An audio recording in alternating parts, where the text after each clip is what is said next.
In the previous tutorials, we went over the ABCs of resource evaluation: authority, bias, and currency. Now it's time to see the evaluation process in action. Let's say that I want to find a good web resource for a research project on the Panama Canal. So let's search for some websites. I've typed in "Who built the Panama Canal?" and here are my results. The first one is a Wikipedia article. So we're going to use the ABCs to evaluate this resource. The first letter, A, is for authority. We need to know who wrote this article so that we can decide whether he or she is an expert on the Panama Canal. Now, Wikipedia articles are not written by any one person.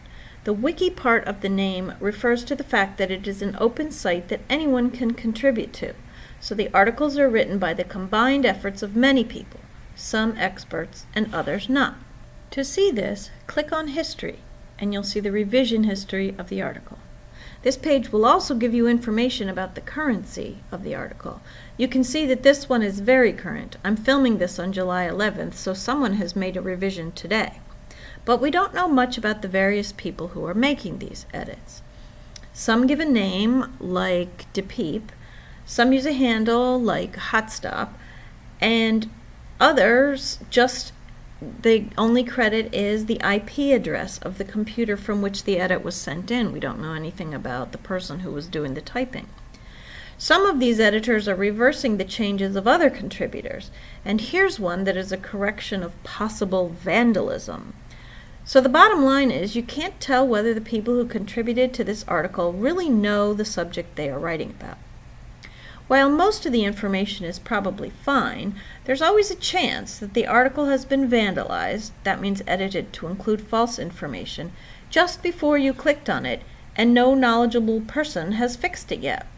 Therefore, you need to check all the information in a Wikipedia article against another source. Since you have to do that, you might as well go to the other source in the first place. Now, there are ways that Wikipedia can be a very helpful resource when you're doing research, but we'll go into those in another tutorial. For right now, the thing to remember is that Wikipedia articles do not score well on the authority test. So let's go back to our search results and look for another site that might be a better choice, based on the ABCs. Our next site in the results list is eHow, so let's see if this one has good authority. Okay, we have an author, so let's check to see if he has expertise about the Panama Canal or history or canals in general. His bio tells us that he has written a lot of articles for various publications. It says his work specializes in sports, fishing, and nature. So not a lot about canals there. And he worked in greyhound racing for 25 years, so I would say that he is not a Panama Canal expert, and therefore this article does not have high authority. Now, it's possible that he's perfectly accurate about the history and significance of the Panama Canal, but as with the Wikipedia article, you'd have to check it against another source to be sure.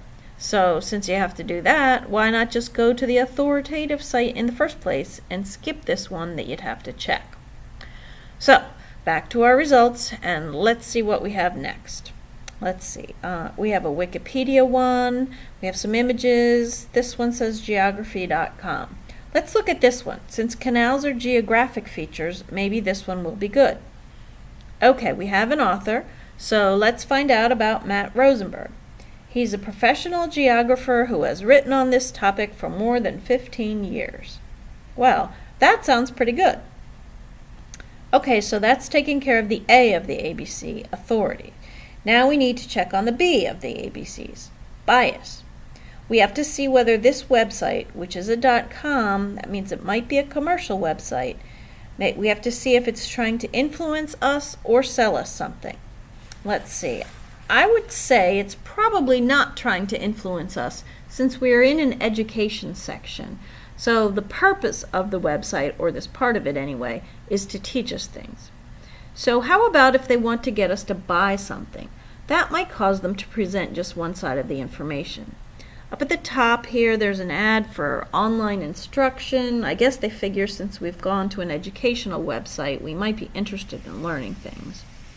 Down over here, there are ads for cruises, since we might want to travel through the Panama Canal. Nothing here really suggests that the authors might want to present a slanted point of view, so I would say that we don't need to worry about bias. So, authority and bias are okay, and now we just need to check on the C of the ABCs, currency. We need to know when this information was written. Sometimes you can find the date at the top of the page near the title. And looking at this article, there is an update listed, September 2007. So that's what, 6 years? Well, it's not terribly current, but then again, this is a history topic. So the topic is not as time sensitive as something in science or technology would be. So I think we're okay. Oh, and if there's no date near the title, you can also look at the bottom of the page. Sometimes you'll find a copyright date down there. This site has a 2013 copyright date, even though the particular page that we're on is a bit older than that. But as I mentioned, currency is not as critical for history research as it might be for another topic. So all of the ABCs check out for this website. It has strong authority, little or no bias, and is current enough given the topic. Overall then, this is a good resource, and you could use it with confidence.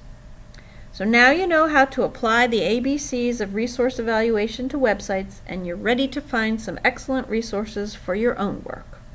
Happy researching!